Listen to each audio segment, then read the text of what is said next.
Kempire is brought to you by the final show of the Kempire After Dark, the Villain Era live experience is coming to New York City Friday, September 12th at the Green Room 42, a night of hot topics, tea being spilled, and things that we don't talk about anywhere else. I never know what's going to come out of my mouth. I really don't, because I didn't expect to talk about penises during our most recent Washington, D.C. show. This is where you can come on your own. I always ask the audience how many people came here solo, and so many people come to these shows on their own. We encourage it. You also end up making a lot of really great lifelong friends from this experience. So if you haven't gotten your tickets yet and you are in New York City or the tri-state area or will be in New York City or want to be in New York City for maybe your final hurrah of the summer, get your tickets today. But this New York City has a special option that is not included in any of the other shows, and that it will be also live streamed on September 12th. But you have to get your tickets before the show. More ticket information on the final date of the Kempire After Dark, the Villain Era live experience will be available in the description. I'll see you all very soon. You're listening to Kempire here on the Kempire Radio Network. Hey, y'all. Oh, my goodness. Welcome back to the Kempire channel. Happy Labor Day. Happy West Indian Day Parade Day. Apologies for being so tardy for the party. It was against my will. Look, you know, I live in a new apartment. I had a little bit thing they had to fix. I've been waiting since yesterday for them to come and fix it. But, you know, it's a holiday weekend and people, you know. One thing I will tell you guys, if you are getting a new place and let's say you're moving into a building and you have to have like, that is an important question to ask. Not just about loving the apartment. You need to know about the neighborhood, but you also need to know about within that building that you're living in, condo, co-op, rental, whatever. You need to know, what is the maintenance like? How many units are here and how many people work? And how long have they worked here? Are they happy? So that is an important element. I say all that to say that is part of the reason why I had to push back our rewind, rewatch, recap. Come on. That's why I had to push it back. I was like, okay, I put in a request yesterday. Okay. They decided not to come into work today. Okay. So I have to wait a whole nother day. Okay. They finally come this morning, and then they're like, oh, okay, be back in 10 minutes, 2 hours later. And I think it's fixed, but I'm not sure. I'll check after this. Look, I'm prioritizing y'all without really knowing, is it really fixed?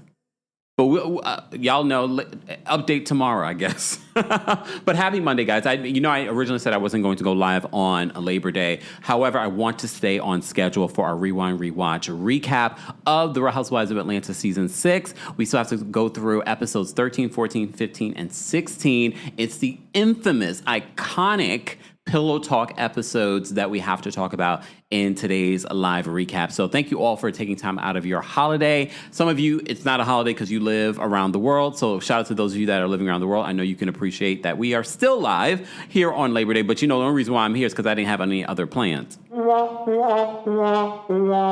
I didn't realize it was Labor Day weekend. Just call me Stacey Dash. Just call me Stacey Dash. I didn't realize it was Labor Day weekend. You guys told me on, Friday, during Real Housewives of Miami's recap. L. Singleton says, I learned the hard way. Me too, L. Look, me too. Okay. Cupid says, is this pre-recorded? Cupid is watching on Twitch. No, obviously, because I'm now talking to you. No, this is not. Well, I'm sure AI will allow us to do stuff like that in the future where I can respond to comments, but it's not really me. No, we don't need that. We don't need that. Anyway, guys, what did you guys think of the last 4 episodes? We're going to try to stay on track because we're going to be done with the season in the next 2-3 weeks. And I want to just lump the reunion together. I don't want to mix that up with any of the other episodes. I want that to be its own recap episode, but we're going to talk about part 1, part 2, part 3 of the Real Housewives of Atlanta Season 6 reunion together in a couple of weeks. So stay tuned for that. And if you missed it, our recaps, our last, I don't know, was it been 3 recaps of Season 6?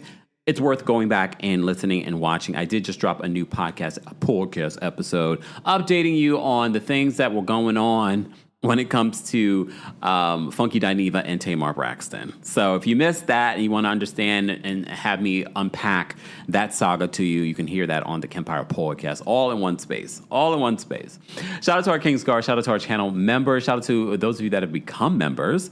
First of all, Kalina, thank you so much for becoming a member. We appreciate you as well. Niche, thank you so much for the super chat. Niche says, I love this amazing community you build. Thank you. It's a safe place, and I feel enough and accepted by everyone. I'm glad that we can disagree respectfully. I agree, Niche. And I'm so glad you remind our community of that, because I want people to understand you may not always agree with me. You may not always agree with each other. Even, with the whole Katie and the cast, I'm sure a lot of people have different opinions on that. And if you watched Real Housewives of New Jersey in our recast, we didn't all agree on how those things are playing out. We can all, again, we don't know these people. So, yeah, we might disagree on something, but it shouldn't cause us to be mad at each other or be like, I can't stand you. Especially because these people don't live with you, and these people you don't know in person. So some of you have met each other at the Kempire After Dark live experience. Don't forget the final one, New York City, September 12th, the Green Room 42. There's a live stream option, but if you are in the New York City tri-state area, I was hanging out with the Brooke Ashley yesterday. We had brunch, okay, here at my place, and we were just catching up. And then talking about what she's going to spill at this New York City show. Let me tell you something.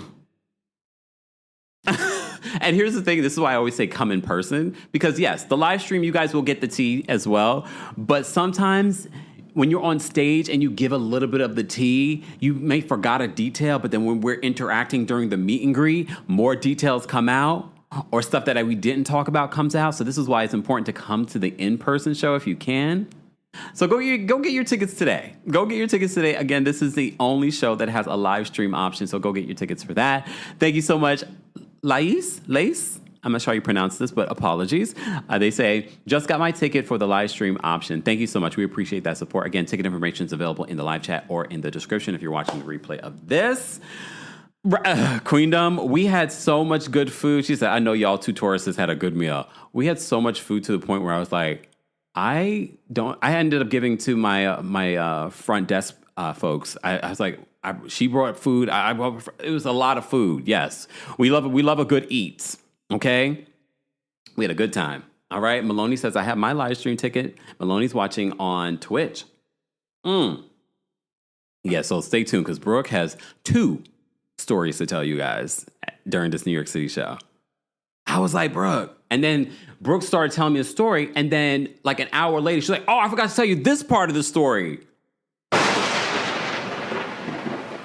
And when I say this is why I love our community in regards to we can agree to disagree and keep an open mind because, this tea is. I'm not surprised, though. That's why I kept on saying to Brooke, I'm not surprised. I'm not surprised. But anyway, Brooke will talk more about that during our September. It's less than 2 weeks, guys. Less than 2 weeks. And I'm still figuring out, do I want to keep the show the way I did it in D.C.? Or do I want to... I mean, it will be similar, but then I'm like, there's all kinds of new stuff that's happening. Oh, Lais? Did I pronounce it correct the first time? Lais? Okay, I apologize. Anyway, back to this. This is our Rewind Rewatch recap of season 6 of The Real Housewives of Atlanta, guys. And this is the infamous pillow talk. I have a lot of thoughts. And I'm telling you, look, I'm not going to slam these women for some of the things that they said back in the day. But Nene was... She was, for her, she loves the gays, but she was doing all kinds of things and remarks about gays and queens and like in a derogatory way. But so was Kenya. Kenya was making all kinds of statements about people's bodies, transphobic, like there were a lot of stuff. Look, I'm sure you know better, you do better. But there were a lot of things in watching season 6. I was like, and watching this in 2025 makes you cringe. But it's okay. It's okay. We live, we learn. The infamous Pillow Talk episode is episode 13. The title of this episode is called Pillow Talk or Pillow Fight. Like this was like a crazy episode. I kind of want to hear what the producers have to say about the Pillow Talk episode because they, the fourth wall is broken during that moment because they have to come in and separate people. And Apollo ain't no good gonna come to you. Brandon, you are an upstanding, good friend. And honestly, I don't know how you guys felt back then with the whole Kenya of it all. Yes, Kenya started this mess by bringing the drama to Natalie in the earlier episodes by saying like, well, I remember Christopher, and he only referred to you as his common law wife. You were just the girlfriend, blah, blah, blah, blah, blah, blah, blah, blah, blah, blah. She started that. However, Christopher Williams, sidebar, Google schmoogle the rumors about Christopher Williams over the years, so I wasn't completely shocked that he grabbed Kenya's arm. But he started it. And you know why he started? He started okay, I'm jumping ahead. But he did start it because why was he getting up? And then Nene was so mad at Kenya for getting up. No. This man is getting up. Why are you up? Why are you standing? Why are you standing? Like he was getting up in a very threatening way already. And she was like, oh, no, let him stand. He's going to address it. No, sit down. Why are you standing?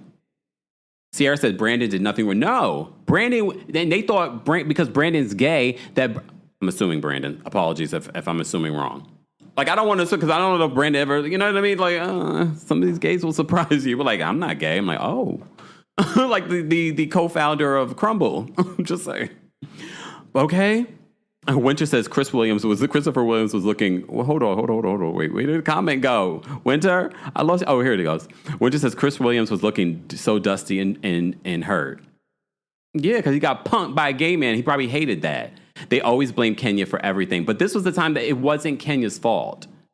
Hold on. Pageant Mommy says Christopher Williams and his hands and women tracks. See, me and Pageant Mommy. Google. I'm not gonna get into it. Okay, I'm not going to get into it, but anyway. Okay. But Brandon was upstairs. They thought he was going to be some sort of sissy because he's gay, but he showed them otherwise, Brandon. He was like, but they all thought that. And then Nene's comments talking about referring to him, he was in a red dress and da-da.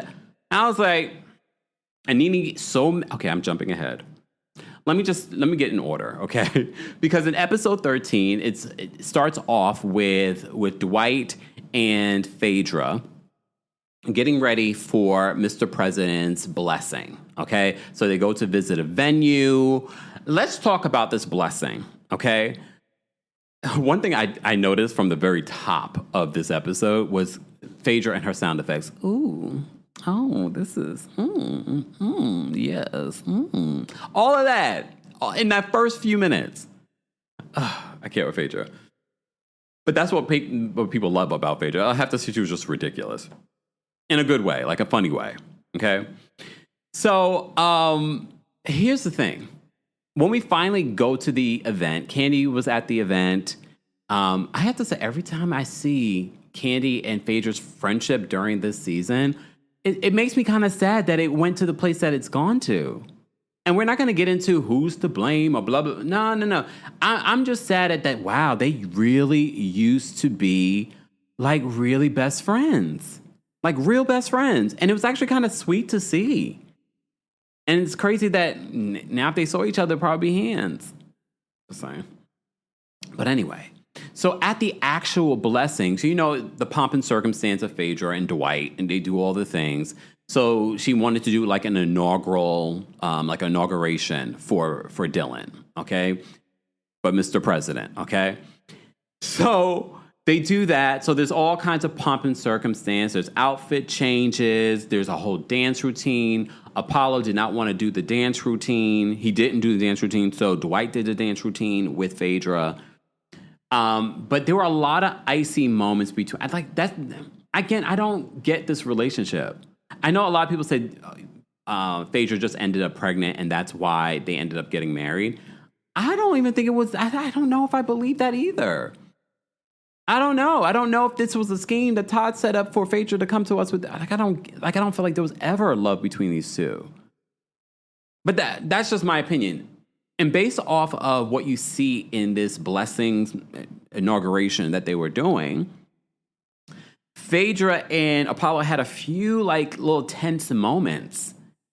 Apollo's just looking. He's like, he doesn't want to be involved, which I can kind of get. A lot of people have husbands very much like this or partners like this where they don't want to get involved. But there were a few icy moments where he's like, oh, I don't want to do this or I don't want to be here. Like, I'm hanging out over here. What I got? And she's like, come on, Apollo.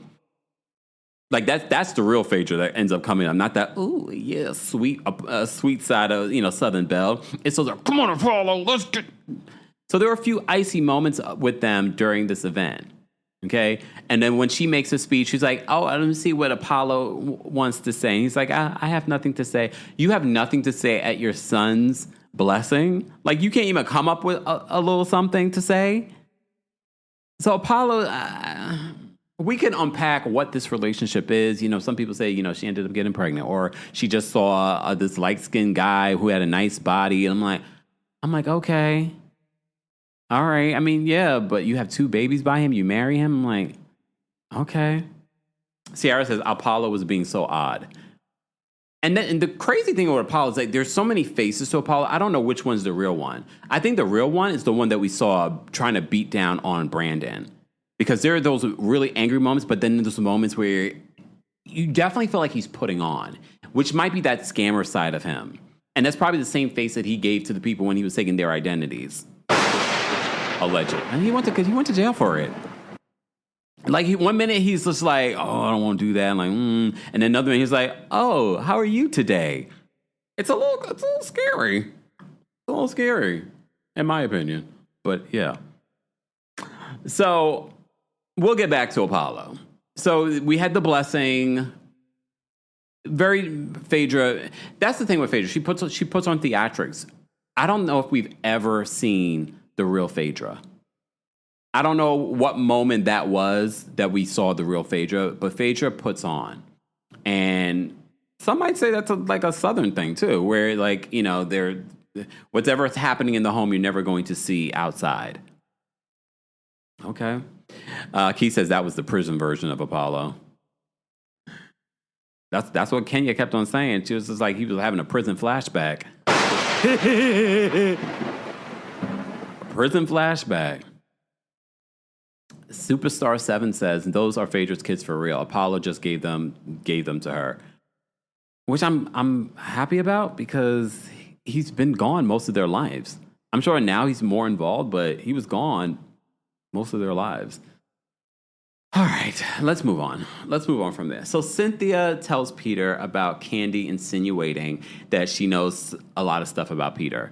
And I think the reason why, because you remember during our last recap that Candy alluded like, oh, I know a bunch of stuff about Peter, but I never said anything.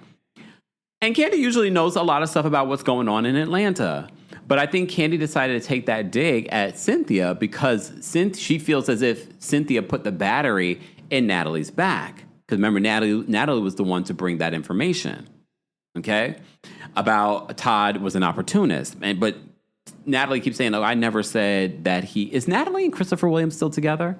Can someone tell me? I know we looked up Monique and Chuck. Chuck. We will get to Pillow Talk. And I remember feeling this way when we watched Pillow Talk back when, about Chuck standing back. And look, in reality, Chuck probably feels like I have a lot to lose. I'm not getting involved in this reality TV mess. I'm not getting involved in the fighting. But the optics of it, this big guy who was, first of all, had Nene and Phaedra trapped in his car, and he was confronting them about what was said. He had a lot of big energy for them then, but these big men fighting, he's hiding behind Monique. So now I don't give him grace. I was going to give him a little grace, like, oh, he doesn't want to, lose anything, but whatever. The Earth Goddess says, Google says that they're still together. Okay, Natalie and Christopher Williams. Okay. But the optics at the Pillow Talk where he's hiding behind Monique, that's the way it looked. But we'll get back to that. Anyway, so Cynthia, speaking of optics, Cynthia, when she's retelling this story to Peter about what Candy said, and then she's like, well, I said to her, she was saying all this stuff. She was like, well, if that's his past, that's his past. Tell me about his present and his future, because I'm his future. And he was like, you said that to her? And then she was like, yeah, that's what I said to her. That's not what she said to Candy. So Cynthia was, stirring the pot, trying to telling a lie, but she is a Pisces, so that's not a shock. Hey, Pisces. Pisces going to be in their feelings for the rest of this episode, okay? So Cynthia retells the story, and again, I feel like the reason why Candy even took that dig, and I do think that it was a dig, she took that dig because Natalie is Cynthia's friend, and she feels like maybe that's what Cynthia put the battery in Natalie's back to bring this information. Tanya says Cynthia should have defended Candy against Natalie, but remember, Natalie's her friend. She said that 10-year-old T was bitter, performative, and forced. No one cares about Annie. And I guess her name, what was it, Ani? It was Ani. And be happy that if he's an opportunist, they're not together. But again, when they described it, like, how is he an opportunist? Based off of how they described it, what other woman did Todd get with that he sort of had a come up from? She really couldn't even answer that. She couldn't answer that. Like, what other woman? But okay. So Cynthia retells the story, and I say retells because that's not exactly how it happened, but okay. Kenya and Aunt Lori. It's nice seeing Aunt Lori because, especially when you look at Aunt Lori, you're like, oh, I wonder what Kenya's mother looks like, because she really looks, I could see how Kenya and Aunt Lori are related. So Aunt Lori and Kenya go to the doctor because Kenya is serious about having a baby. All right. But she's mentioned multiple times in this episode how she doesn't want to have a girl. I think she was already setting herself up. Like, yeah, no, this is part of the cycle of life that's going to happen for you. You're going to end up having a girl so you can deal with your mother wound. Yeah, come on. Isn't her daughter a Scorpio too? Brooklyn, isn't she a Scorpio? Guys, confirm for me in the live chat, because then that would make even more astrological sense as to the karmic cycle of what's happening in Kenya's life. But anyway, we could talk about that at a later date. So they go to the doctor, and the doctor says, your hormone levels are good. However, your eggs are definitely depleting. So she tells her all her options and things like that. And did Kenya end up getting some sort of like IVF in order to have Brooklyn? I don't remember. Because remember, she wasn't even on. We get to see her pregnant, but we don't get to see that entire journey. You know what I mean? Queendom says, yeah, Brookie is a Scorpio. That makes a lot of sense in regards to like what's happening here in regards to that relationship. Sidebar, because I know we've talked about Kenya and the weirdness of her from this season. And some of you speculate, like, remember they made little comments about mental illness and things like that. It was interesting because she makes her own comment when they go to the doctor's office and they're filling out the paperwork. They talk about history of mental illness, and she jokingly says, yep. And then Aunt Lori is just like, so it makes you wonder, like, is it a joke? I mean, look, I think when we talk about mental illness, people automatically feel like it's a derogatory thing. No, this is something that happens to a lot of people. I'm not saying that's what's happening with Kenya, but what I'm saying is, like, we need to start at least having the conversation and not making it a derogatory thing. All right, let me move on. Let me take a sip. So she goes in. She goes into the doctor, and the doctor lets her know what exactly what her options could be if she wants to have a kid. Okay. All right. We will revisit that a little bit later on in our recap, our rewind, rewatch recap. Okay. Candy, as you know, is working on her musical, A Mother's Love, and she mentions that she has secured Eddie Levert for her play. Then they discuss Portia being in the musical, and Don Juan's just like, can she sing? Can she act? He's like, I don't know if she can do any of those things. So he's a little concerned. And Candy's like, okay. Like, I know you're taking shots at her possibility of acting and things like that. But let's see. So they're in the planning stages. They're trying to secure who the cast will look like, but they're very happy that they got Eddie Levert. All right. So Candy ends up bringing up to Todd what Natalie said, okay, about him being an opportunist. Because he mentions, oh, maybe we can get Christopher Williams to be in the play because he does stage plays and things like that. So that triggers Candy to be like, that ain't your friend because this is what they're saying about you. All right? And then Todd's just like, oh, here we go again. This whole narrative that I'm an opportunist. And look, when we fast forward, again, I think Todd is somewhat vindicated. I mean, for the most part, I feel like Todd is vindicated. He wasn't some sort of opportunist. And Candy heavily wanted him to be involved in her businesses. She wanted him to help. And I think he really did help her streamline some of the things that she wanted to make happen. I have to say, time has said that, like, no, he wasn't some sort of opportunist. They really were life partners. I know I feel like every few months there's a rumor that they're breaking up. Those two are going to be stuck together in a good way. Like, I feel like they ride with each other. They don't have an open marriage, but they bring people into the bed. Like, it seems whatever they have, it seems to be working for them, both intimately and professionally. Good for them. Couldn't be me. All right. Okay. So, so then rewinding back and talking about Kenya and Miss Lawrence, we see a lot of Miss Lawrence in season 6. I didn't realize how much we saw Miss Lawrence in season 6. Okay. And Kenya recently did a interview with him on her YouTube channel. Okay. All right.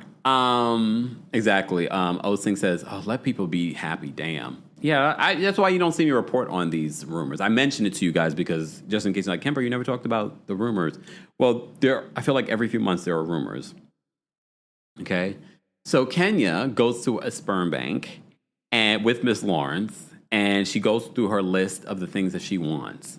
Her list, if you pay attention to her list, first of all, she wants a boy.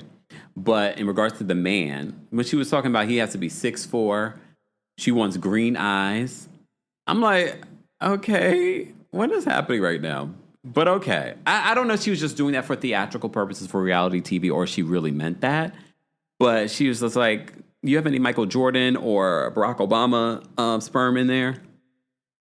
I mean, I guess that's the whole point of going to a sperm bank. You're getting to choose what you want. But okay.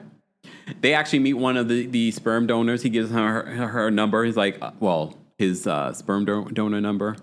I'm like, okay. Fine. So that is Kenya's storyline this season. She wants to have a kid, so she's going through the whole process of figuring out how to have a kid, blah, blah, blah. Mr. Melon Magic said Miss Lawrence was everywhere, but then the homophobia was too much for him. I mean, especially when you look at some of the comments that are made in season 6 alone. I'm sure watching the playback of that. Okay. I agree, Keith. Keith said the physical requirements were giving colorism, but Mark did fit the description. He didn't have green eyes, though, right? Mark? Yeah. But okay. So we have that. Let's get to the actual reason why you're here, and that is the pillow talk scene. I don't know what was going on with Nene, but Nene was turned up. From even before Kenya got there, she's walking around. She put on her lingerie. She's walking around just back and forth. Like she's pacing. It's like a weird energy. It makes me wonder like what was going on with Nene at the time. And I was just sort of like, why is she pacing back? Like even watching it back now, years later, it's like, damn, like, girl, sit down. Why are you pacing back and forth? Are you nervous? Is something going on? So she was like very high energy. As soon as everyone came in, she was just like, hey, and what that, like she was just turned. She was turned up. All right. So Kenya finally does arrive, but she arrives late and she arrives with Brandon. Okay. So, and Nene already, she's like, oh, she opens the door and then she slams the door in Kenya's face. And then Kenya says, oh, I'm late because I was waiting for Brandon. His flight was delayed. Okay. So they start playing a game. Nene's still upset with Kenya. They're playing this game, whatever. Okay, we don't need to go through the game and what they're playing because we're not going through the episodes like that. We're just sort of reflecting back on what's happening in these 4 episodes. So they're playing all these different games, like couples games, okay? However, Portia's there with her sister, Lauren. Who else is there? Lexus. I wonder if they were considering Lexus for a role. Remember Lexus was Nene's friend? You see her quite a few times in season 6. Okay? So Kenya and Nene get into it over being late for the party. As you're playing this game, they're talking about strippers. And Peters was like, a lot of us, some of us in this room like to go and see strippers and things like that. And he's like, that's like a day at the office for him. Okay? And then he said, it's not like the strippers are sitting on my lap. And then Candy's just like, lies, the lies. Like, really, Peter? Like, I've seen you at the club. Because I guess she's gone with Todd before. She's like, I've seen you at the club and I've seen strippers in your lab. Sidebar. Rewinding back to the conversation that Cynthia had with Peter in regards to what Candy was saying, Peter seemed a little nervous. And he was like, what? She was trying to say that I'm with some other woman? And then she's like, well, no, she was talking about like your past. Did anyone's antennas go up? I'm like, ding, ding, ding, ding, ding. Like, did he feel like he was caught out there? Because when we fast forward to Pillow Talk and Candy's like, yeah, I've seen strippers in your lab. Because he tried to be like, it's not like she's in my lab. He's like, nah, I've definitely seen some strippers in your lab. Candy says. Okay. But Apollo, so this is an important conversation to have because I've talked about this since we started the rewind rewatch of season 6 of RHOA. Apollo's like, oh yeah, when I first got out of prison, I was going to the strip club a lot, blah, blah, blah. But now I kind of go to relax and things like that. And, sometimes I spend $5,000 to $8,000 a night at the strip club. So a lot of people are like, okay, that's kind of ridiculous. He's like, it's not a big deal. It's my money. It's not her money. It's my money. So Kenya says in her confessional, like, where is he getting this money from? He's a personal trainer. And I know they haven't sold that many booty videos. And again, this is just us now knowing what we know about Apollo and what he went to jail for a second time. It's like you're spending $5,000 to $8,000 of maybe other people's money at the strip club. So I thought that was like, but Phaedra's like, yeah, I don't like the fact that he goes to the strip club and things like that. But he's dropping $8,000 at the strip club.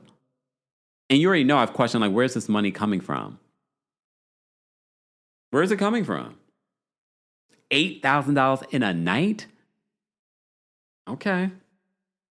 But he's like, that's my money. That's my money. So he's going off at the Pillow Talk, like, oh, that's my money. That's my money. Okay. All right, sir. That's your money. That's a lot of money to be spending. In one time. I can't even say in a month that would be a lot. But again, I'm not hanging out at the stripper. I'm not hanging out at the clubs. Keith says it's his monthly allowance. That's what Kenya joked and said. Maybe it's his allowance from Phaedra. Because no one's thinking, everyone there is thinking like, where are you getting this money from? Fast forward, now we know. So all of a sudden, as they're playing this game for Pillow Talk, guys, if you're just joining us, we're talking about Real Housewives of Atlanta Season 6, Pillow Talk, the iconic episode. So Christopher Williams gets up. He gets up and he's like casually walking over. And it's weird because the way he's getting up, it's not like he's actually getting a drink or something. Like it's weird behavior, but it's like getting closer to Brandon and Kenya. And this is where Natalie brings up what Kenya had to say about her just being the domestic partner, basically, and the common law wife. And that's when he starts to address Kenya. He's like, but I will say, Kenya was sort of like a hum. Like, we've already talked about this. So I don't know if Kenya was just trying to be just to start mess before when she brought this up. But she did get real nervous when they were bringing it up again. We already talked about this. No, I don't blame him wanting to talk about it again. What I didn't like was the fact that he got up. He got up and he was walking over closer to them. But he was trying to make it seem like he was doing something else. You know what I mean? So for me, rewatching, I was like, no, Christopher Williams is the one who started this. Because he was, as they're sitting down, he's the one standing up, now addressing them. Queendom says that Natalie should have left it alone. Honestly, I don't mind them bringing it up because Kenya did make an accusation about their marriage. If we're going to, let's talk about it. But Christopher Williams did not need to get up. So the minute that Kenya starts to talk about what she said, she's like, well, this is what I said. That's not exactly the way she's saying it was the way that I said it. And she's like, don't backpedal now, Kenya. So Kenya gets up and she's like, I'm not backpedaling. I'm forward pedaling. And then so she walks towards Natalie. And then Christopher Williams puts his hand around, like he grabs the meaty part of her bicep, Kenya's bicep. And I wasn't there, but he grabs her by the bicep. So like a real friend, Brandon gets up like, don't grab her. Don't put your hands on her. And then it gets heated between Brandon and Christopher Williams. All right. And then Christopher Williams actually pushes Brandon. So I know a lot of people want to blame Kenya in this situation. At least Nene Leakes did.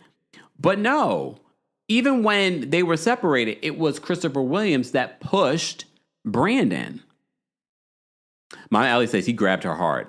Again, he didn't grab me, but he grabbed her enough that I'm like, you don't need to touch her. You could go right in front of your wife and protect your wife that way. So he pushes Brandon, and Peter Thomas is pulling Brandon back because Brandon's like, oh, you're not going to push me. I'm not, they sitting there thinking that he's a punk, and he was no punk. So as Peter's pulling him back, Apollo gets up. But here's the thing. And again, we're watching an edited show, but based on what we saw, Apollo gets up and he gets in front of Brandon and he puts his hand around Brandon's neck and he shoves Brandon with his hand around his neck. And so Brandon's like, what are you doing? Like, you're not even involved in this. So Brandon, again, they're thinking Brandon's some sort of punk. And Brandon's like, no, you're not going to be doing it. So they start fighting. And then Apollo is going boom, boom, boom, boom, boom, boom, boom. So they're trying to pull Apollo off of him. LaClaudia says that Apollo and Peter were aggressive towards Brandon. I saw that. I will give Peter this. Peter was aggressive, but I could see Peter trying to pull Brandon back.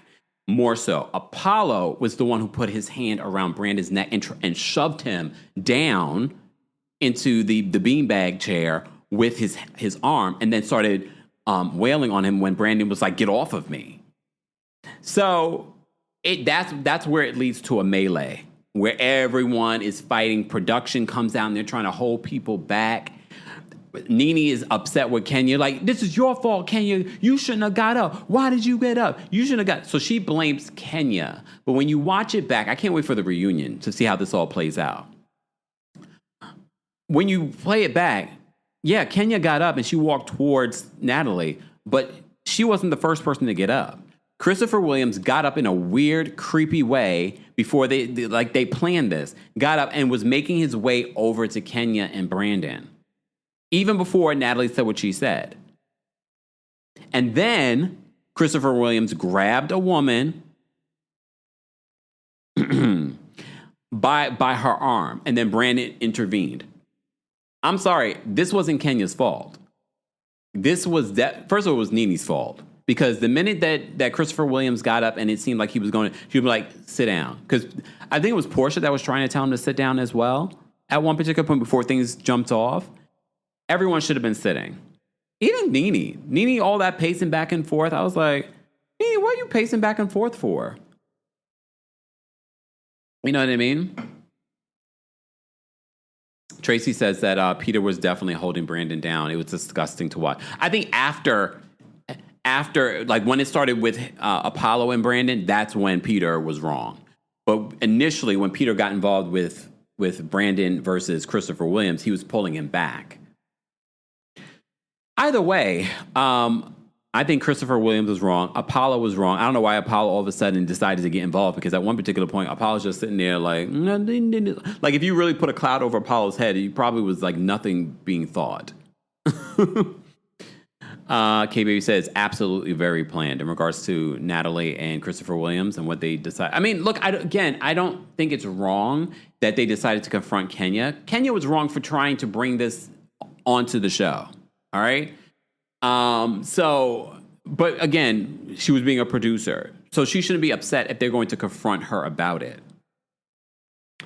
Exactly, Auntie Eva. The streets have talked about Christopher Williams over the years, allegedly having a history of putting hands on women. So for me, I was like, well, okay. Puddin? Puddin 28 says, I'm sorry, you are not walking towards my significant other past me and me not do anything. Yeah, but you're still a man. You don't need to grab Kenya. He could have went in front of Kenya and be like, back up. And not touch someone. He grabbed her by the arm, the meatiest part of her arm, and he yanked her back. Okay. All right. So the melee, that's how this episode ends, is with the melee between Brandon and Apollo. All right. But here's the other thing that I noticed in this episode was the way that the men, Peter, Apollo, spoke to their wives. Especially when Phaedra was trying to pull Apollo back from beating down on Brandon, he basically, I can't remember if he pushed her, but he was forceful with Phaedra. He was just sort of like, he moved his hands. He was like, get off me.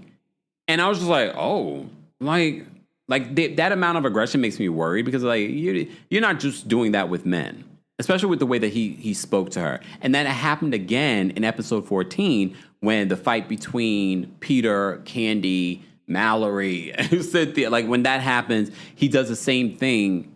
He just talks aggressively to Cynthia. And I was just like, Isabella and Magic says, then Apollo pushed Phaedra to get off of him so that he could go fight Brandon. DJ reminds us of a quote from Kenya, only punks and little B words put their hands on women. Kenya. And Watson says Apollo passed Kenya and pushed Phaedra because everybody was trying to get him off of Brandon. Shine says that he was very aggressive with Phaedra. You think that was the first time? Just saying. Patrick Mommy, who said the aggression towards Phaedra is okay? Did someone say that in the chat? Because I know I didn't say that. All right. Right? Bella says Phaedra had balance in those heels. He pushed the mess out of her. And she didn't fall over. Queendom says, I'm sorry, Mallory was about to get Candy. So let's talk about that in episode 14. So in episode 14, that's where the end of Pillow Talk or Pillow Fight happens. And then episode 14 is where the fight between Candy and Cynthia and Peter and Mallory happens. And Candy goes off. Okay? So it starts off because as Natalie's talking about what went down with Christopher Williams and Kenya, Candy's like, well, let's talk about what you said about Todd being an opportunist. Rightfully so. So they get into that conversation. And I have to say, watching Cynthia get in Candy's face, I was annoyed for Candy too. Because the way that Cynthia was sort of like in Candy's face, like talking down to Candy. So you already know Candy being a smaller woman and Cynthia's taller. But the way that Cynthia was sort of like putting her hands like this. And for those that are listening to the podcast version, I'm using my hands and I'm showing you. If you want to see what I'm doing, head on over to YouTube. But she's getting in Candy's face. But it's not even just the motion of her body. It was also the way that Cynthia was talking to Candy. She was being very condescending to Candy. Not understanding why Candy might be a little upset with Natalie trying to call her man an opportunist. So it starts like that where she's getting in the face. And then Peter, he wasn't even there at that time, comes in to see like, what's going on? Like, what's happening? And Candy's like, what you mean? Like, what's going on? So Candy in her confessional, she's like, and then Peter comes over puffing up his chest. Like he gon' do something. Lies! The lie! Y'all remember, that's such an iconic, like, just the way that Candy said it. And then Peter came over here pumping up his chest like he gon' do something. Oh my goodness. So Peter tries to get involved, and then Peter and Todd get into it. And he's just like, what's going on? And then, mind you, Mallory pushes Todd. I don't know if people remember that part. Mallory pushed Todd first. And then Candy is getting involved, and Candy gets pushed by Mallory. Mallory, mind you, she can't stand Peter, but she's gonna fight for her family. But she shouldn't have got involved. Mallory she wasn't trying to protect. She wasn't trying to stop anything. She was ready to jump in. That's the way it looked like. Tiara says that's exactly how she said. Then Peter want to come over here puffing up his chest like he want to do something. I was like, oh, Candy.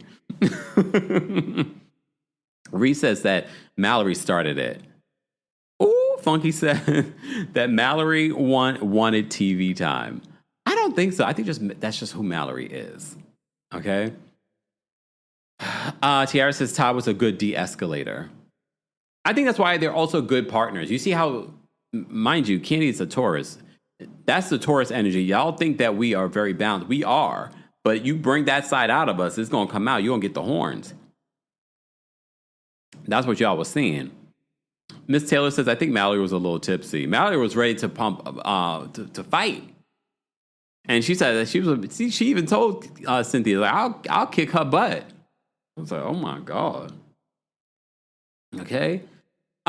So it gets heated and Candy goes off. Like Candy is jumping. She's ready to fight. She's screaming. Nene's trying to calm her down. She's like, you got too much to lose. Then Nene in her confessional, she's like, you know how Candy is. Don't talk about my man. My man, don't talk about my man. She said, don't talk about my man. I was like, oh my God, I can't with this. Like, these are such legendary moments from these ladies. But anyway, so Candy's going off. Candy pulls away. She goes to the back room. Her best friend at the time, Phaedra, goes to check on her. She's like, I hate seeing you so upset like this. So she tries to hug her. She's like, what's going on? I'm so sad about this friendship because they used to really be best friends. All right.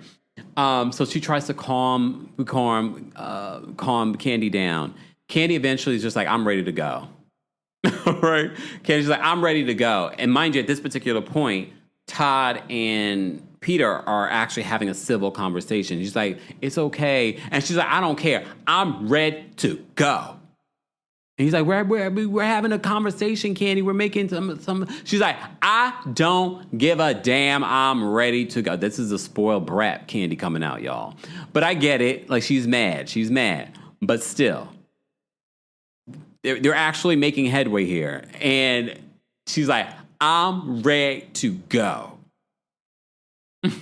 Keith says that Nene can't help but to throw shade on every confessional. It was funny, though. She said,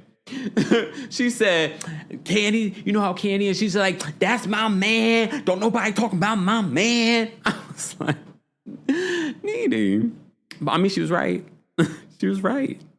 However, she's not like that when it comes to her mother. And we're going to get to that in, I forgot what episode that is, but we're going to get to that.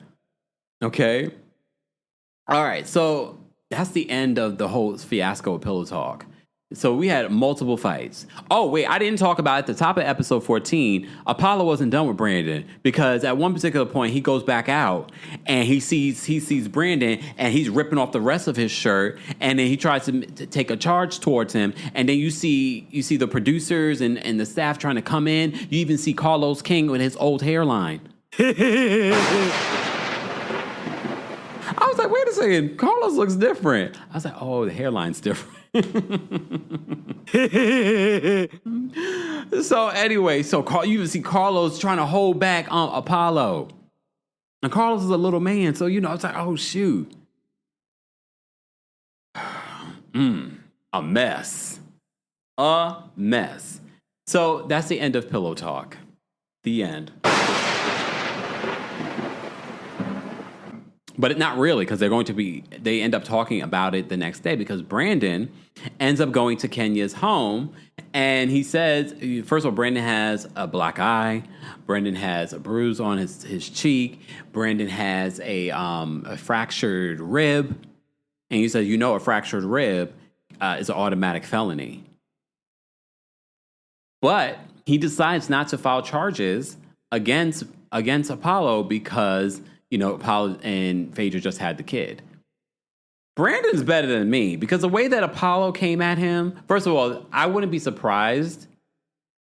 I mean, they should have. I don't think so because based off of how it plays out, and Kenya was upset at Phaedra for this, like they never reached out, they never called, they never did anything in regards to maybe not. Because at that particular point, was Apollo still on probation for the first crimes?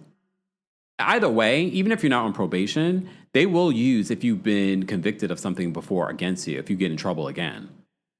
So he's very lucky that Brandon decided not to move forward and have him charged with assault because the video footage alone would show that he was being aggressive towards Brandon. But okay. So, but he decides that he's not going to do it because Phaedra and Apollo just had Dylan. So that was the only reason why he decided not to file charges. But he did file a police report. So Apollo's very lucky. D says Apollo would have went to jail that night. I'm gonna be honest with you, I would have too because I'm sitting here trying to protect my friend, and you're involving. Like now, it's turned into something like why are you and I having some sort of physical altercation? Now I have a shiner. Not only that. Not only do I have a shiner, a fractured rib. Remember, he's an actor, Brandon. I don't know what the health insurance was looking like back then. He's got to take care of that stuff. And now you've also beat me down on reality television. And now, how many years later, we're still talking about it. And then, apparently, Apollo and Phaedra never called to apologize. And then you see that scene later on because Phaedra is not very happy with Apollo because she feels like he acted like an animal. She did not agree with it. And he tries to spin the narrative. I feel like they had a conversation. Remember, she's an attorney. She's represented criminals very much like Apollo. And I think they had a conversation on, this is what you're going to say when we film this scene. That's what it felt like. They were doing damage control. Oh, he hit me in the eye. He did not. He would only have hit you in the eye if you weren't grabbing up on him. You were the first one to touch him. We literally see Apollo get up and then shove Brandon down with his hand by the neck. Just saying. But they try to change the narrative a little bit later on. I don't know if they ever apologized to Brandon, but they should have. They should have apologized to Brandon because all he was doing was protecting his friend.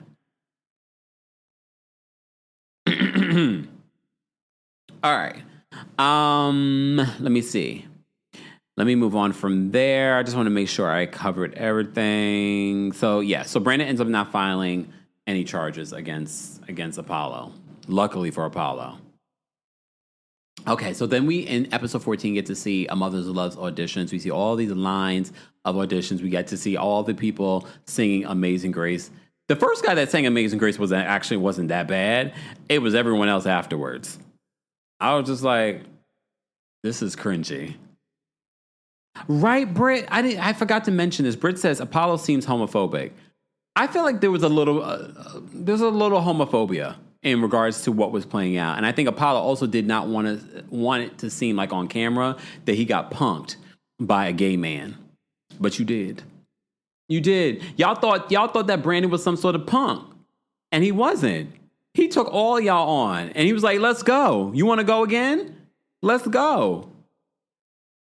Just saying, yeah, all of y'all were on Brandon. But okay.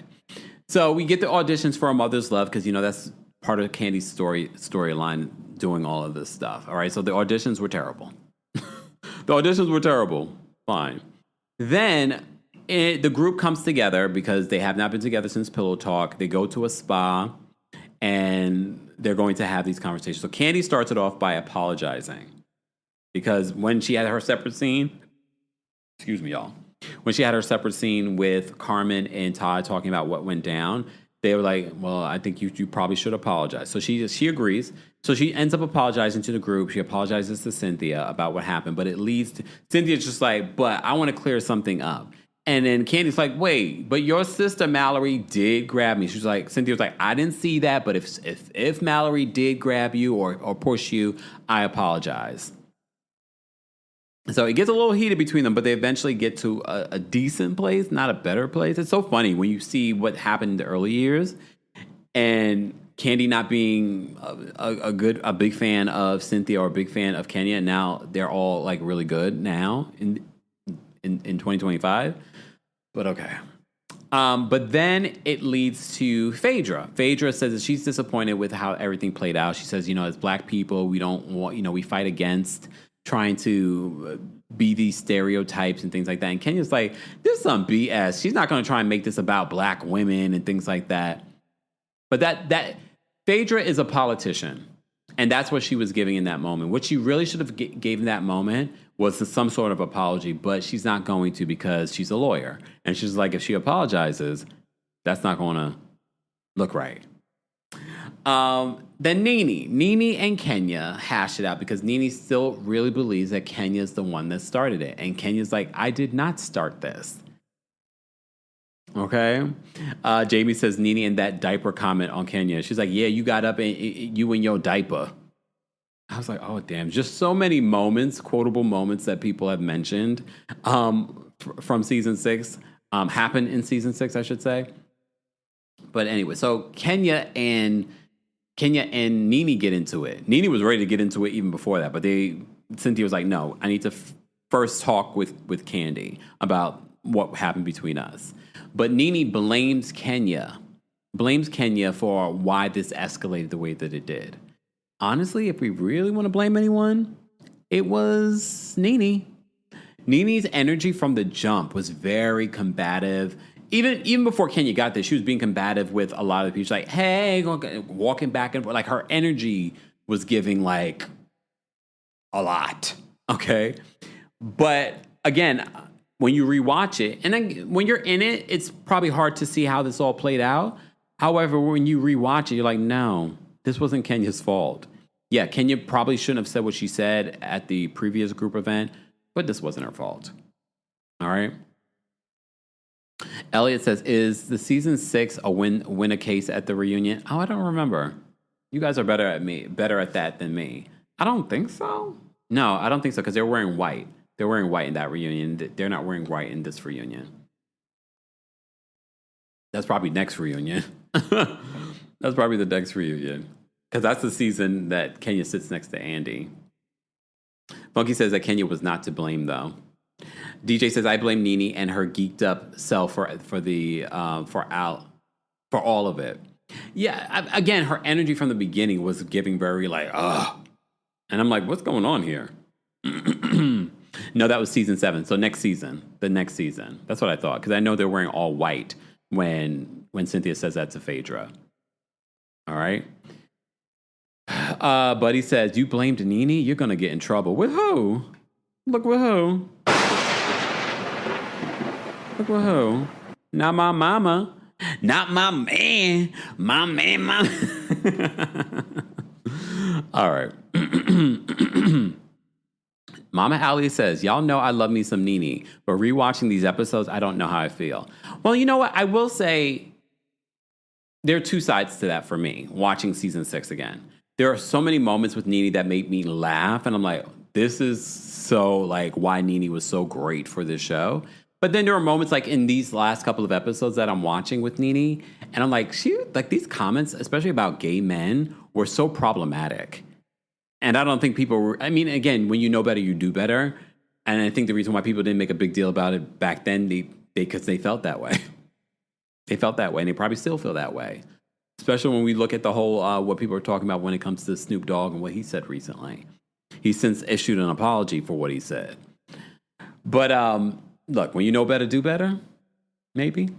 Maybe. Guys, if you haven't already, be sure to like the video. It's an easy and free way of supporting not just my channel, but other channels as well. We're talking about the Real Housewives of Atlanta Season 6, episodes 13 to 16. All right. We're almost at 300 likes. Keep on liking the video if you haven't already. Chef Lorraine, thank you so much for being a member and for the super chat. I love your new photo, Chef Lorraine. Chef Lorraine says, Cynthia only did all of that to Kandi because her sister was there. Jamie, thank you for being a member for the super chat. Jamie says Cynthia has a history of putting her hands in people's faces. She did that to Portia on the boat with Portia. Tracy, thank you so much for the super chat. Tracy says the men in this episode, except Brandon, all exhibited aggressive behavior that women got blamed for. Thanks, Tracy. Kendra, thank you for being a member for the super chat. Kendra says Chuck's face was priceless. The entire time, that's why I had to keep rewinding it back, because if you go back and you watch Pillow Talk play out, Chuck is hiding behind Monique. Chuck, when they're fighting, Candy's fighting, he's just like, his eyes are wide like this. He didn't get involved at all. Which, look, maybe he's trying to protect his brand at the time. I don't know. But still.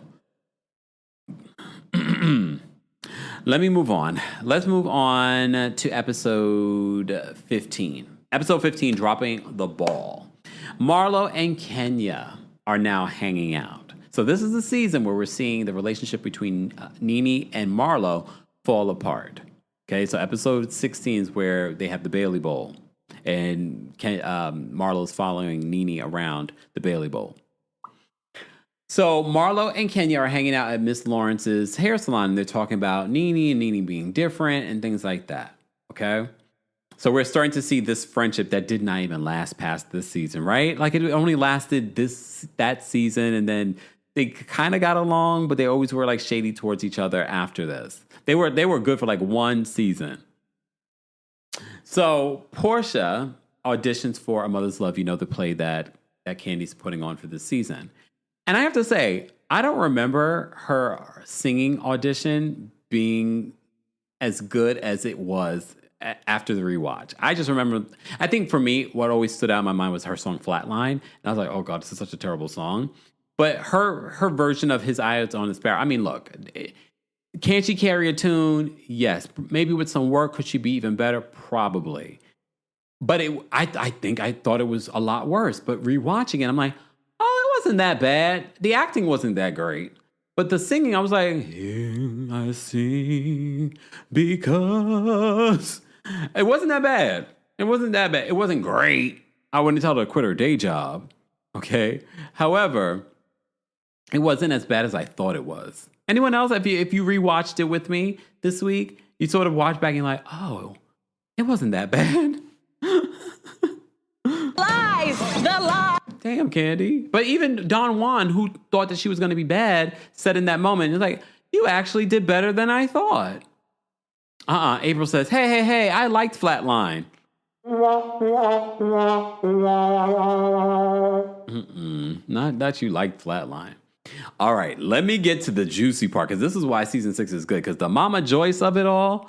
So we find out that the streets have been talking, and the streets is Crystal, Benny's girlfriend. So Carmen has a conversation with Kandi about Mama Joyce and where Mama Joyce may have gotten this information. And Mama Joyce got the information from Crystal, who's friends with Mama Joyce. So Carmen called Crystal and was like, you better keep my name out your mouth, okay? So Mama Joyce called and left a voice message on Carmen's phone, and damn it, I wish I had recorded because it was hilarious. Hold on. Where is it?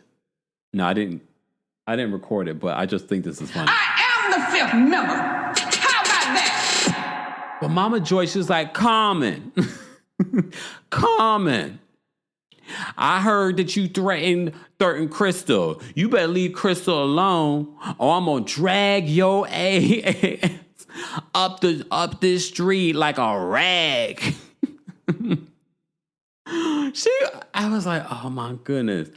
Mama Joyce was a mess. You better leave Crystal alone, because you know what she said is true. Mama Joyce was a mess. But that wasn't the only thing that we find out in this moment.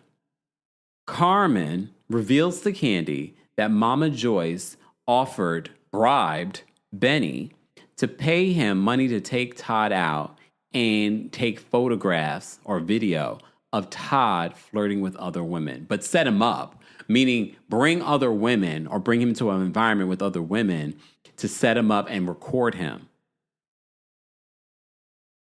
Candy finds this out, and Candy's just like, oh, God. So she does eventually, in this episode, tell Todd about this scheme. And Carmen comes out when she tells him this, okay? And Todd is just like, this is, at some particular point, enough is enough. At some particular point, I'm going to have to possibly walk away from this. And Candy says, and then she starts crying. She's like, what? Really? You gonna leave me? You gonna leave me because of this? Yes, Candy. Hold on. You gonna leave me? And this is why I stick by my mama, because anytime I go down with my mama, she ain't threatening to leave me. Okay, basically she did threaten to leave you, Candy, a few episodes ago. She's just like, I went to the doctor. And the doctor says, I just, I ain't got much time left. I got to live my life. That was basically her turning her back on you, Candy. Okay? But Todd, I don't blame Todd for putting his foot down. I don't even know how they ended up getting married, because watching this season, I'm like, he must have loved him some Candy to put up with what Mama Joyce put him through. But he's like, you're going to be dealing with this? If it's not me, what other man you think is going to put up with what your mother's doing? She's trying to set me up? She's trying to set me up? Like, you're okay with this? Honestly, I have to say, I lost a lot of respect for Candy in these episodes, because I'm just like, Candy, I'm remembering all of this stuff, and I'm like, you're lucky that Todd stuck it out. Because any other man would have been like, I'm not dealing with this. Especially because you were not putting your foot down. You were not putting up the boundaries that you should have been putting up when it comes to your mother and her involvement. Your mother's talking to people about your fiance, and she's trying to set your fiance up. Cece says, Kempire, you have me cackling, because I wish that in the moment, if you were here with me as I'm watching, I could have did a better impression, because I have to hear it again in order to do it better, especially the Mama Joyce voice note. And I meant to record it, but y'all know I was dealing with some apartment stuff. So that's the only reason why I didn't record it, because I wanted to play it again, because Mama Joyce is like, Carmen, Carmen, you better not. I was like, oh gosh, Mama Joyce. I have to say I laughed to myself, though. Like, it's funny because it's not our mother-in-law. It's not our stuff. But yeah, if it was our stuff, there's no way. I'm sorry. There's no way in hell that I could deal with that situation. Like, if a mother-in-law was that mean to me, trying to set me up, it's saying all kinds of stuff, calling me an opportunist on national television, and now people can go back and watch this, including his kids with Candy, can go back and watch this. And even if they don't go back and watch this, these clips circulate the internet all the time. Randomly, you'll be on Facebook, okay? And all of a sudden, you'll see like old clips. So Ace and all of them could randomly see what Mama Joyce was and what Grandma was saying. But it's okay, they'll be strong. Because I tell you that having a Scorpio mother is not for the weak. I told y'all, I've seen some things. Luckily, I haven't experienced that directly, but my siblings have. My mama didn't set nobody up, though. That I know of. Because I'm the youngest, there might be things that I don't know about. Blunt says, this recap is hysterical. Thank you. We appreciate you being here. Yeah, Pageant Mommy says you marry the family. That's why I don't think people realize how lucky they are when you marry into a family like, oh, my mother died. You know what I mean? Like, you don't have that drama. Britt says that bedroom Candy kept Todd. I mean, I think they had a connection. I think they had a real deep spiritual connection. There's something about that connection between Todd and Candy that even beyond reality television, you can't explain it. Oh, okay, here go Monica. Here go Monica. Where's Angel? Monica says, I'm a Scorpio mother, and I'm not overbearing or meddle in my daughter's life. Let me talk to your daughter, Monica. But I'm not saying everything is 100%, but I'm sure you're an interesting mama, Monica. Monica, I'm playing with you. All right, I'm playing with you about it. Monica says, but I will cut up if you mess with my daughter or family. Yeah, that's one thing. But again, Scorpio mothers are not for the weak. You know what, Pageant Mommy? I'm going to leave you alone with that. Angel said, my mama threw a fan.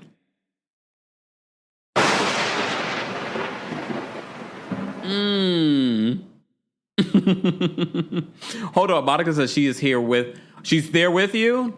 Let me talk to her. We could talk, girl. We could talk.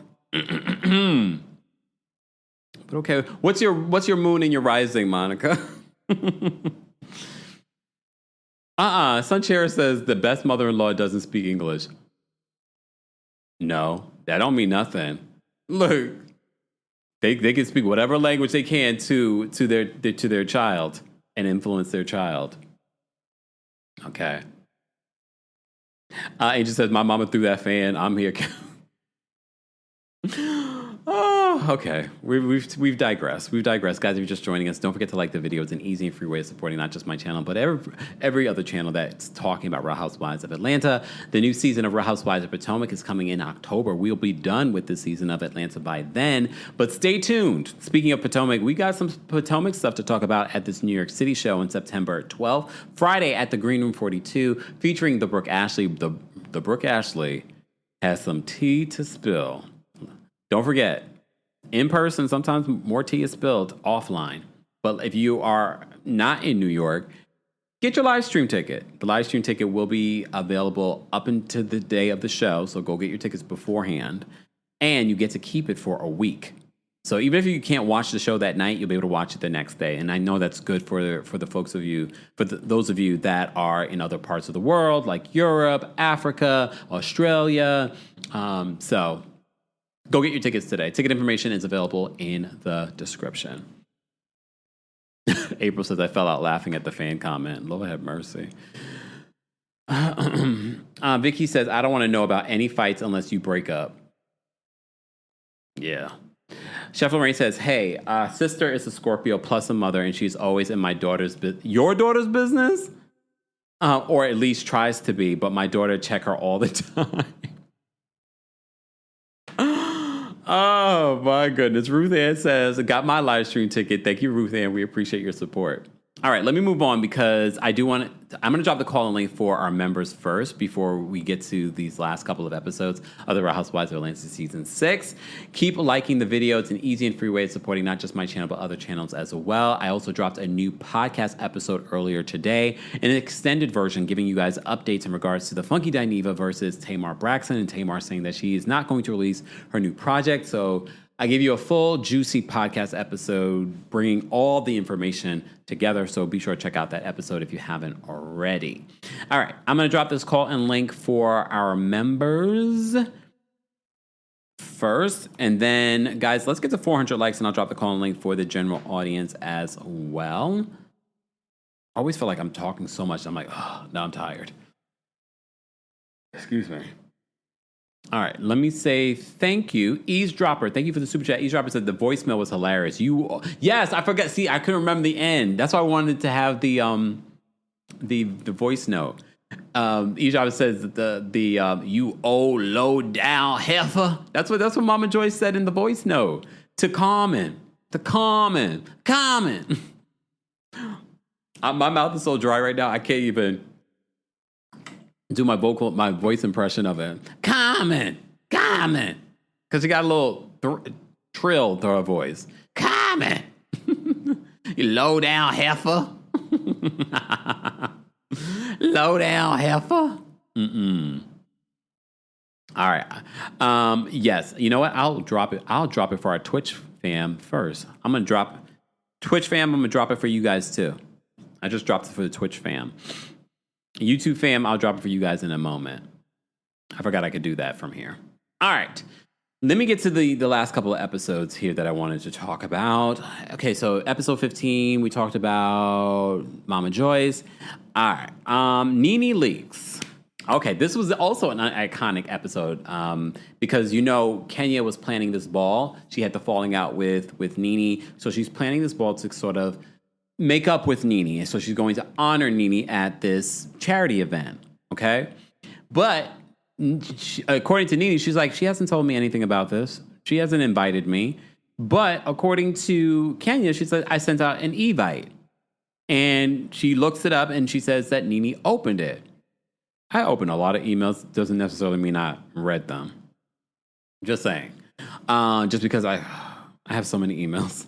But anyway, so here's my problem with this. Kenya did invite Nene. However, Kenya, if you're going to honor someone at your ball and you want them to make a speech, you actually have a phone conversation with them. I'm going to honor you. I would love for you to make a speech. We're going to do this. Blah, blah, blah, blah, blah. Especially if you're trying to honor them. So Nene, after being coaxed by Cynthia multiple times to come, eventually comes and she comes with a stank face. She comes in and she's just like, she's walking through like, doing all the Nene faces. And that hair, Nene's hair in season 6, I don't know. She was going through it. Okay. She was going through it with that face. With that hair. All right, because that hair was giving Donald Trump, like the slick back, the rough edges. I was like, oh, Nene, what were we going through during this season? And she thought she was looking bad. I mean, the body was looking bad. When she walked in and she had that tight dress on, I was like, the body is bodying Nene. The wig, though, is not. Okay, so Nene goes up and she says, it's funny how many good friends I have and don't know about. And she was like, Saving Our Daughters is one of many charities that I support. And then she's like, thank you. I was like, oh, shoot, I forgot she didn't really say anything else. And she walks away. So everyone's in shock. Peter decides he's going to leave. When they're outside the party, Peter and Nene get into it. And I have to say, this is the one time that I agree with Peter. Peter's just like, okay, understandable that you have your issues with Kenya, but this is not the time or the place to do something like that. So I didn't understand necessarily why he was so frustrated, but, Peter getting involved in the women's mess. But I'm not going to say that he was wrong. It is a charity event. They're trying to raise money. Everybody was sort of shocked when she made the speech. So Peter and Nene get into it, and this is where Nene starts to emasculate Peter, saying like, why he getting involved in the women's business and da-da-da-da. This is just a foreshadowing of what happens on the trip. We haven't gotten to those episodes yet, but we're about to the next week, okay? So, Kenya's Zoolander comment in regards to Nene looking like Zoolander, like, with the face, Zoolander's face. So, they get into it, and then the next episode 15, Twirling with the Enemy, Nene is talking about Peter getting involved in the women's business, and then she referred to him as the B word, all right? And then you see Peter and Cynthia talking about it, and Cynthia does not want this to affect her friendship, but this eventually will affect her friendship. It doesn't affect it in this particular episode, but eventually it will affect the friendship between Nene and Cynthia, okay? But she does invite Nene to Peter's birthday bash, his Caribbean birthday bash. So Nene does end up coming to the birthday bash. So does Marlo and Kenya. They end up coming together as well. All right. Nene and Peter put their issues to bed. He sees her. They've always had this like interesting vibe. Like they're still friends to this day. Like you'll still see them hang out. I mean, not right now because Peter, it's locked up. They won't let him out. They won't let him out. All right. So they end up having a conversation at the birthday party, and they're fine, Nene and Peter. Kenya and Nene end up going back and forth in regards to their issues and not inviting her to the charity. Like officially, you're going to have someone come there, have to make a speech, and not tell them. So they eventually get to a good place, but Nene is still mad. Nene is still bothered because, like, what is Marlo doing here? Like, are you guys friends? Like, I don't know what was happening behind the scenes in regards to Marlo, because Marlo was in Nene's wedding, but you really weren't seeing them film. But Marlo will get in where she can fit in. So if she has to be friends with Kenya to film, she's going to be friends with Kenya. And that's probably why Nene felt the way that she felt. And Nene was definitely jealous because of the way that these two were acting, Marlo and Kenya. They were like buddy. And she was like, "What's going on, Leagues? You not talking to me? Like, what's going on?" Yeah, and once they make up, she's happy. She's thinking everything's going to be good. But Nene's still like, "Oh no, we need to talk. We need to have a conversation." Her and Marlo. So Nene ends up leaving because she's not happy. She's not happy with what she's seeing here. Nene is very territorial. She is very territorial. What AI commercials? Look, y'all know I don't know anything. You know, this is all produced by Just Chilling says, "Wow, Kempire AI commercials during your life." Really? I don't know about that. That's all on YouTube. What's AI commercials? April says Marlo was the real opportunist. Well, they flashed back talking about how Nene's friend had accused Marlo of being an opportunist. She really is an opportunist. Ciara says that Carlos and Cynthia made Nene go to Kenya's event. I'm sure production definitely said, "Nene, go film. We want you there, blah, blah, blah." Okay, I'm sure that they convinced her to go.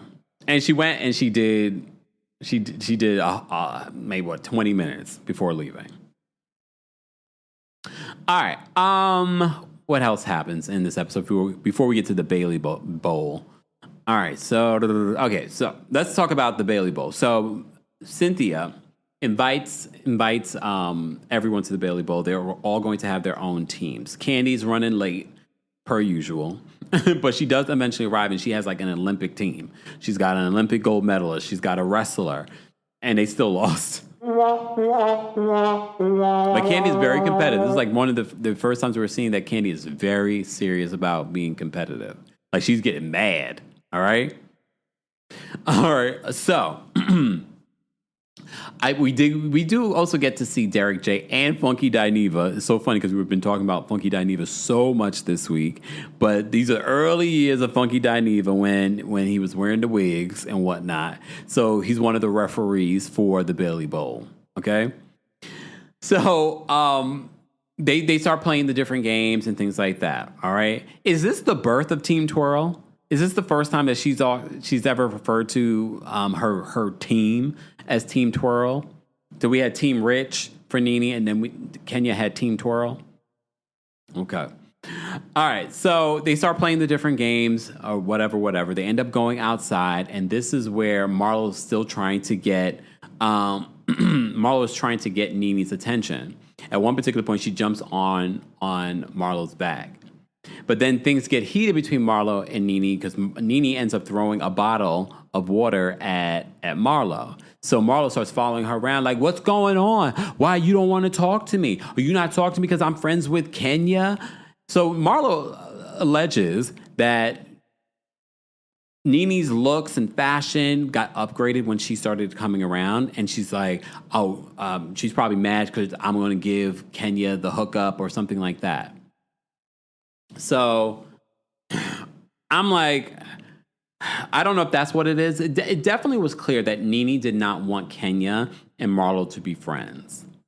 And I don't know if Nene at that particular time did not want Marlo filming, and the fact that Marlo may have used Kenya to start filming, that made her more annoyed. I don't know. There was definitely something more there, but it ends up being a big fight. Alexis, you know, the black woman with the contacts, the color contacts, she's following Marlo. She's like, "Don't give them that." I'm just remembering this now, seeing that. She's like, "Don't give them that." I mean, I'm thinking the cameras as Marlo is berating Nene and following Nene around. Nene eventually leaves with Greg and gets into her Range Rover to get up out of there.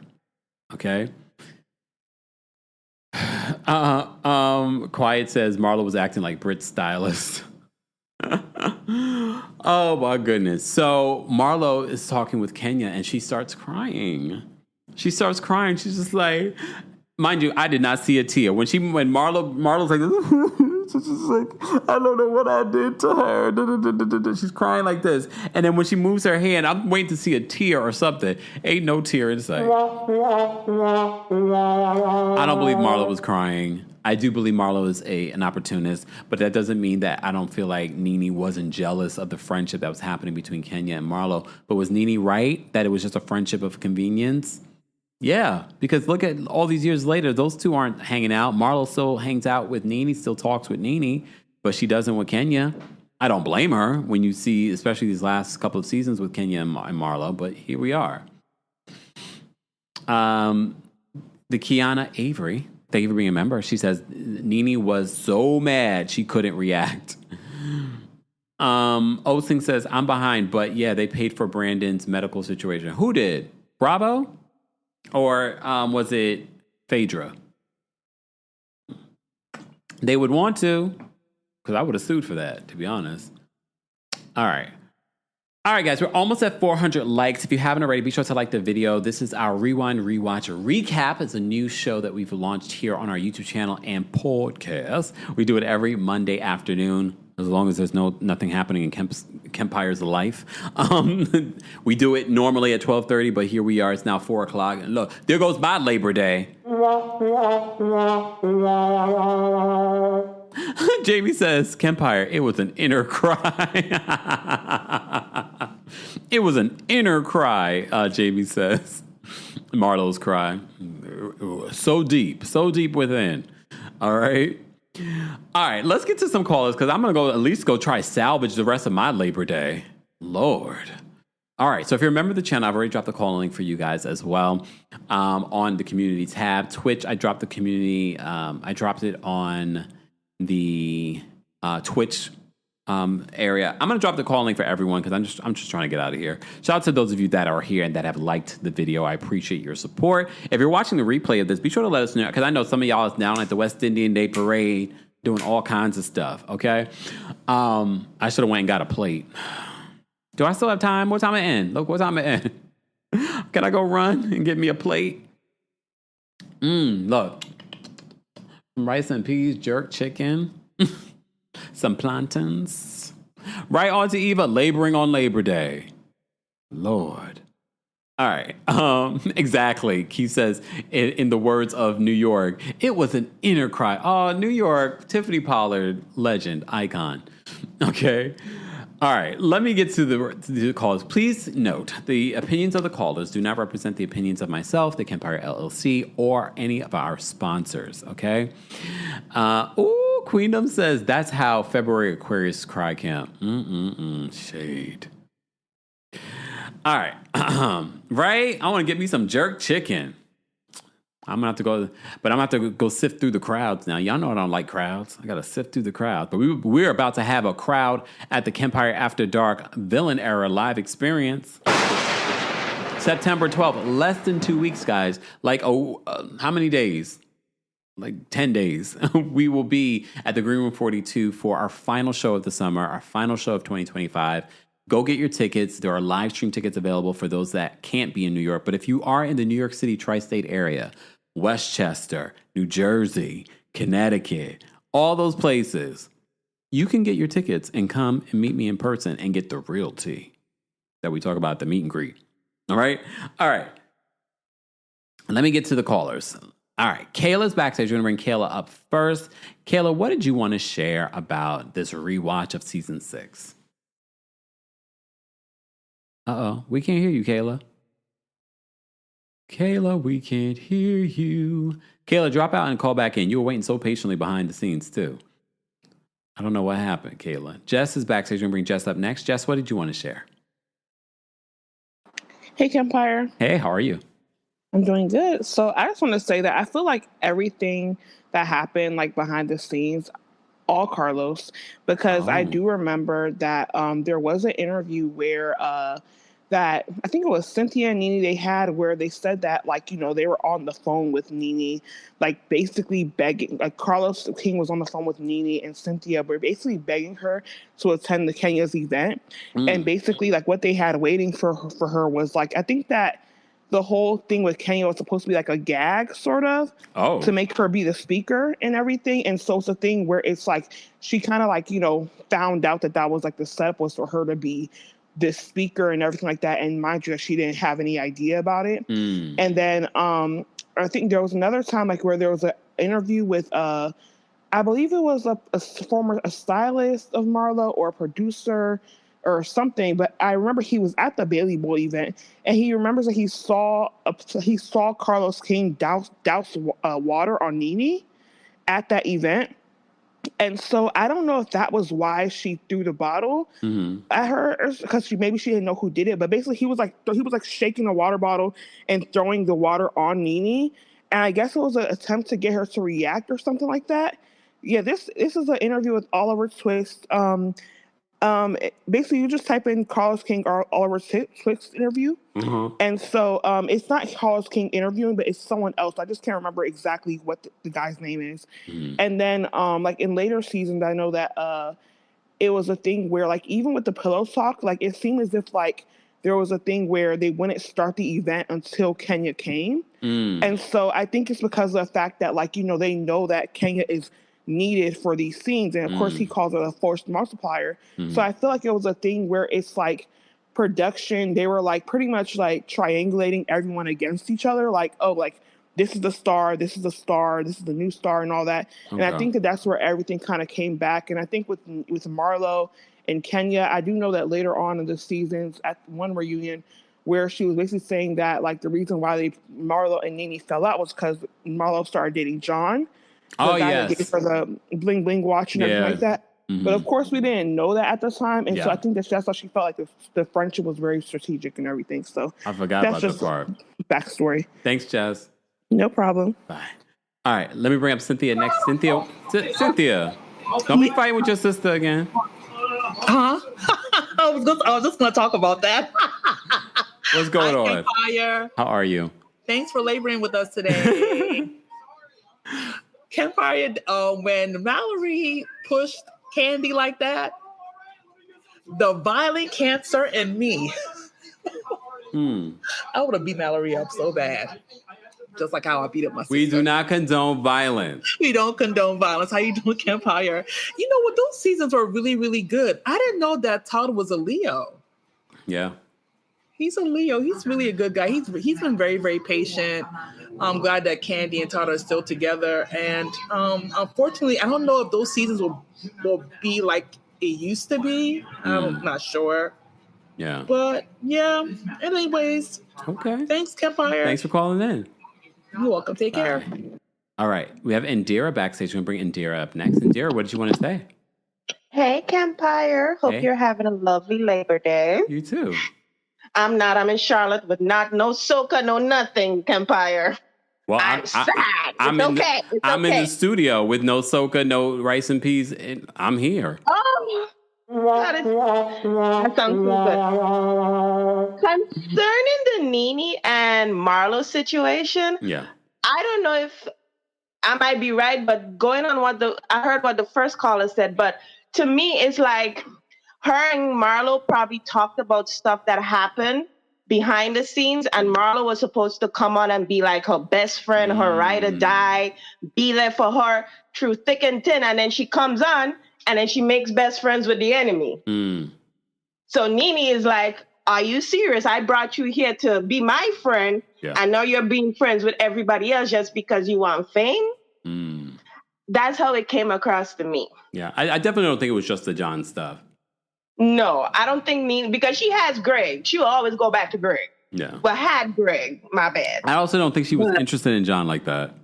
No, I don't think so either. I really think because for me, if my friend comes into a space where it's not safe for me and I bring you in to have my back, and then you start making friends with everybody else, I'm going to look at you like you were never my friend.